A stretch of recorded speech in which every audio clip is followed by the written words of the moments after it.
Please subscribe Digital India.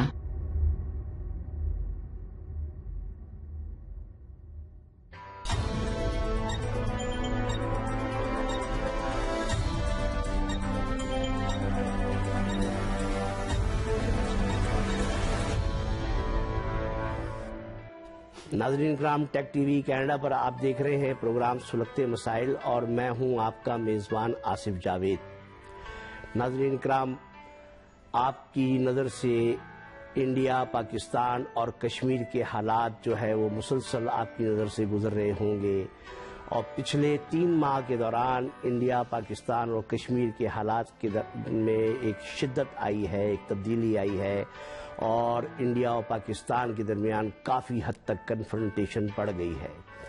ہم نے انہی تمام موضوعات پر گفتگو کے لیے آج اپنے اسٹوڈیوز میں تجزیہ نگاروں کو جمع کیا ہے۔ میرے آج کے تجزیہ نگار جن کا میں آپ سے تعارف کراتا ہوں، جناب بلراج دیول صاحب ہیں۔ بلراج دیول صاحب خبرنامہ اخبار کے ایڈیٹر ہیں، اور بلراج دیول صاحب کے برابر میں آریان حسین صاحب ہیں۔ آریان حسین صاحب ایک سوشل ایکٹیوسٹ ہیں اور پولیٹیکل اینالسٹ ہیں۔ آریان حسین کے برابر میں جناب لطافت صدیقی صاحب تشریف رکھتے ہیں۔ لطافت صدیقی صاحب اخبار ایشین نیوز کے ایڈیٹر ہیں۔ ان تینوں حضرات کی خطے کے حالات پر بڑی گہری نظر ہے۔ میں آپ تینوں حضرات کا اپنے شو میں شکریہ ادا کرتا ہوں، آپ کی تشریف آوری کا شکریہ ادا کرتا ہوں۔ ہم بات شروع کریں گے، اور جو میرا پہلا سوال ہوگا وہ جنرل نوعیت کا ہوگا، تو آپ تینوں ہی حضرات اس پہ اپنی اپنی رائے دیں گے کہ انڈیا اور پاکستان دونوں کی آبادی تقریباً 1.5 ارب کے برابر ہوتی ہے اپراکسیمیٹلی، اور یہ 1.5 ارب کی آبادی گزشتہ 70 سالوں سے صرف کشمیر کی وجہ سے بڑے مصائب کا شکار ہے۔ تو پوچھنا یہ ہے کہ کیا کشمیر واقعی کوئی ایشو ہے، یا یہ کوئی 2 ریاستوں کا چولہا ہے جس پر اپنی اپنی ہانڈی پکائی جا رہی ہے، اور واقعی کشمیری خود اس کو کوئی ایشو سمجھتے ہیں؟ میں سب سے پہلے لطافت صدیقی صاحب چاہوں گا اس سوال کا جواب آپ۔ دیکھیے، میں یہ کہنا چاہتا ہوں کہ اب آپ نے 2-3 مہینے کی بات کی ہے، لیکن اگر آپ غور سے دیکھیں تو انڈیا پاکستان کے فرنٹ پہ آورلی سچویشن چینج ہو رہی ہے۔ ابھی آپ کچھ دیکھتے ہیں، ابھی کچھ اور دیکھتے ہیں، لیکن آپ نے جو کشمیر کا سوال کیا ہے اس پہ یقیناً میں آپ کو ضرور جواب دوں گا، لیکن میں پہلے اس کا تھوڑا سا بیک گراؤنڈ بتانا چاہتا ہوں کہ دیکھیے، یہ جو آج سچویشن ہوئی ہے اس کے تھوڑے سے ذرا پیچھے جائیے تو آپ کو ایک عجیب سی سچویشن لگے گی کہ یونائٹڈ اسٹیٹس نے، امریکہ نے سعودی عرب کو ابینڈن کیا اور ایران سے ہاتھ ملا لیا، پاکستان کو ابینڈن کیا، ہندوستان سے ملا لیا، ہندوستان نے رشیا کو ابینڈن کیا، امریکہ کے کیمپ میں چلے گئے، اور اس کے ساتھ ساتھ ہی امریکہ نے ایک یہ کام کیا کہ پاکستان کے بارڈر پہ ایران، ہندوستان اور افغانستان کا 3 ملکوں کا ایک پینل وہاں ڈال دیا، الائنس ڈال دیا، اور خود بھارت سے جا کے انہوں نے ایک ایگریمنٹ کر لیا کہ ایک دوسرے کے بیسز استعمال کر سکتے ہیں۔ تو یہ ساری سچویشن کو جب آپ بہت غور سے انالائز کرتے ہیں تو آپ کو سمجھ آتی ہے کہ یہ کوئی بہت بڑا گریٹ گیم، ویسٹ میں لوگ کہہ بھی رہے ہیں اسے گریٹ گیم ہے۔ جہاں تک کشمیر کا تعلق ہے، میں یہ کہنا چاہوں گا کہ اکثر و بیشتر تجزیہ نگار یہ بات کہہ رہے ہیں کہ اس کا نتیجہ کیا نکلے گا۔ بہت سے لوگ کہہ رہے ہیں کہ اسٹیٹس کو تو نہیں ہوگا، لیکن کچھ نہ کچھ ضرور ہوگا، جیوگرافیکل سچویشن بدلے گی۔ پاکستان میں جو ہے وہ بلوچستان اور سندھ کی باتیں ہو رہی ہیں، ممکن ہے بالکل غلط ہوں اور وہاں اسٹیٹس کو ہی ہو، لیکن کشمیر کے حوالے سے بھی اگر آپ غور سے دیکھیں کہ ہندوستان ٹائمز نے یا کسی اور بڑے اخبار نے کئی کانفرنسز کی ہیں اس گریٹ گیم تک پہنچنے کے لیے، اور ایک کانفرنس میں یہ تجویز پیش کی گئی کہ دونوں کشمیریوں کو ملا کر ایک USA بنا دیا جائے، اس کا نام ہے یونائٹڈ اسٹیٹس آف کشمیر، تو جس کی پذیرائی بھارت میں بظاہر نہیں ہوئی اور پاکستان میں بھی نہیں ہوئی، لیکن یہ ایک ریزولوشن ایک کشمیر کانفرنس میں آیا تھا اور وہ دب کے رہ گیا۔ تو کہیں ایسا تو نہیں کہ جب یہاں پر کوئی جیوگرافی یا کوئی پولیٹیکل تبدیلیاں آ رہی ہوں اس ریجن میں، تو جہاں اور بہت سارے مسئلے حل ہو رہے ہوں، ممکن ہے اس کشمیر کا بھی ایک مسئلہ ہو جائے. سوال یہ پیدا ہوتا ہے کہ خود کشمیری جو ہے اپنے مسائل کو اگر ان کا کوئی مسئلہ ہے تو حل کرے، بجائے اس کے کہ انٹرنیشنل قوتیں انڈیا اور پاکستان کشمیریوں کے مسئلے. آخر خود کشمیریوں کی اپنی کیا رائے ہے؟ ان سے کسی نے پوچھا آج تک؟ خود سے آزادی نہیں ملتی. اگر خود سے ملتی ہوتی اگر خود سے ملتی ہوتی تو سکھ آزاد ہو گئے ہوتے اور بلوچستان میں کچھ اور نقشہ ہوتا. کویت خود سے تو نہیں آزاد ہوا تھا. بڑی طاقتیں کرتی ہیں نا، بڑی طاقتیں یہ فیصلہ کرتی ہیں. فلسطین کو تو آزادی نہیں ملی لیکن کویت کو تو یوں مل گئی. میں سمجھتا ہوں آریان صاحب آپ اس کے اوپر ذرا کچھ روشنی ڈالیے، کیونکہ میں لطافت صدیقی صاحب کی بات سے کچھ مطمئن نہیں ہو سکا ہوں. جی دیکھیں، سب سے پہلے تو آپ کی بڑی محبت ہے، آپ نے بلایا ماشاءاللہ اتنے ایکسپیرینسڈ لوگوں کے بیچ میں آپ نے. میرا کوئی اتنا خاص تو اس میں نظر نہیں ہے، لیکن میرا پرسنل خیال یہ جو آپ کا سوال تھا کہ کیا کشمیر کی وجہ سے فریکشن ہے، بات کہیں اور چلے گئی، تو میرا خیال جو کشمیر کی وجہ سے فریکشن نہیں، یہ دونوں ملکوں کی نااہلی اور لالچ کی وجہ سے فریکشن ہے. آپ سمجھتے ہیں کہ دونوں ممالک؟ بے شک، کیونکہ دیکھیں کشمیر کی جب آپ بات کرنے کو آتے ہیں تو اس ریجن، اور جیسے آپ کہہ رہے ہیں کشمیر میں تو کچھ ایسے نیچرل ریسورسز بھی نہیں ہیں، کشمیر کو ایسا کوئی پروڈکٹیو نہیں ہے. ٹورسٹ اٹریکشن ہو سکتا ہے، پروڈکٹیو ہے یا نہیں ہے، وہاں پہ انسانی جانیں تو ہیں جو کہ دونوں ملکوں کی وجہ سے ضیاع ہو رہی ہیں اس وقت. اور مطلب ہم اس کو ہمیشہ اس ٹیریٹوریل پوائنٹ آف ویو پہ لیتے ہیں، ڈیفینیٹ ٹیریٹوریل اس کا کاز ہے. بٹ اس سے زیادہ جو بڑا کاز جو دیکھنے میں آتا ہے کہ کشمیر ایشو ہائی لائٹ اسی وقت ہوتا ہے جب دونوں میں سے کوئی بھی گورنمنٹ انسٹیبل ہو رہی ہوتی ہے، یا بارڈر کے اوپر آپ کے فریکشن جب اسی وقت آتی ہے جب کہیں نہ کہیں انٹرنل آپ کی جو ہے انسٹیبلٹی آ رہی ہوتی ہے. آپ کا مطلب ہے کہ کشمیر ایک پیوٹل حیثیت رکھتا ہے اور دونوں ممالک اپنا اپنا ویٹ کشمیر ایشو بنا دیا گیا ہے as far as I see اور as far as I understand. میری بڑی لمیٹڈ نالج ہے اس معاملے میں، I'm not an expert, but لیکن مجھے یہ لگتا ہے کہ یہ مسئلہ بنا دیا گیا ہے، یہ ایسا مسئلہ نہیں ہے. دوبارہ آؤں گا، آپ کے کہاں لمیٹڈ نالج ہے. ابھی کچھ دنوں پہلے آپ نے کشمیر میں برہان وانی کی شہادت کے بعد ایک پروٹیسٹ بھی آپ نے کیا تھا، اس میں آپ تو میں اس سلسلے میں ان کے لیے نہیں کیا تھا پروٹیسٹ، لیکن میں جب آپ آئیں گے میں بات میں آپ سے سوال ضرور کروں گا. میں بلراج صاحب آپ سے پوچھنا چاہتا ہوں کشمیر کے بارے میں کہ کشمیر واقعی ایشو ہے کہ جس پہ دو کنٹریز تو آپس میں لڑیں گے یا کچھ اور وجہ ہے اس کے پیچھے؟ دیکھیے، یہ کہنا کہ کشمیر ایشو نہیں ہے صحیح نہیں ہوگا. کشمیر ایشو ہے، مگر کشمیر اتنا بڑا ایشو نہیں ہے کہ وہ 70 سال میں کیسے جو کشمیر پاکستان کے پاس ہے وہ پاکستان کے کنٹرول میں ہے، جو انڈیا کے پاس ہے وہ انڈیا کے کنٹرول میں ہے. تو اب اگر دونوں ملکوں کے عوام اس طرح سے اپنے اپنے ملکوں میں پیسفلی رہے، یعنی انڈین اکوپائڈ کشمیر اور پاکستانی اکوپائڈ کشمیر میں، اور باقی انڈیا اور پاکستان پیسفلی رہنا شروع کرے، تو کم سے کم لوگ جو ہے اس عذاب سے جو ہر سال میں ایک دو دفعہ شروع ہوتا ہے، تشدد کی لہر بڑھتی ہے، قیمتی جانیں ضائع ہوتی ہیں، لوگ مرتے ہیں، اور اس سے بہت سارے مسائل پیدا ہوتے ہیں، سماجی، معاشرتی، تجارتی، ہر طرح کے مسائل پیدا ہوتے ہیں. بالکل صحیح. میں یہی بات آگے بڑھانی چاہتا تھا. وہ یہ ہے کہ جب دیش کی پارٹیشن ہوئی 2 نیشن تھیوری کے بیس پر، تو دونوں دیشوں نے بیسیکلی پنجاب اور بنگال کی ڈویژن جو ہے ٹیبل پر بیٹھ کر مان لی، تسلیم کر لی. بہت لوگ مرے جب ریفیوجی ادھر سے ادھر گئے، بہت بڑی ٹریجڈی تھی. ہم نے اس کو تسلیم کر لیا، کوئی سمسیا نہیں آئی. پاکستان نے بھی مان لیا، انڈیا نے بھی مان لیا، اور اتنی بڑی لوگوں کی جو ہتیائیں ہوئی، جو ان کو پین اینڈ سفرنگ ہوئی، ان کا نقصان ہوا، ہم نے اس کو بھی تسلیم کر لیا. پھر بھی ہم نے کہا ٹھیک ہے جی وہ ہو گئی، ہمیں ایک دوسرے سے ملنا برتنا چاہیے. اور بہت دیر دونوں دیشوں میں کوئی ویزا بھی نہیں تھا، آن ارائیول ویزا ملتا رہا اس کے بعد بھی. اور جو کشمیر ہے وہ بائی چانس بانٹا گیا. بڑا کمپلیکیٹڈ ہے کیسے کشمیر کی وہ ڈویژن ہو گئی. کشمیر تو بائی چانس بانٹا نہیں گیا. نہیں، جب ایل او سی جب آپ کہتے ہیں انڈین کشمیر اور پاکستانی کشمیر، دیکھیں دونوں نے اکوپائی کیا، جو جتنا اکوپائی کر سکا اتنا کر لیا. بالکل ٹھیک ہے، تو آپ کی بات صحیح ہے، مگر میں کہنا چاہتا ہوں کہ ہم نے پنجاب اور بنگال کی ڈویژن ٹیبل پر بیٹھ کے ہم نے تسلیم کر لی. یہ تو کشمیر کی ڈویژن بائی چانس کسی بھی وجہ سے ہو گئی، ہم اس کو کیوں نہیں تسلیم کرتے کہ بھئی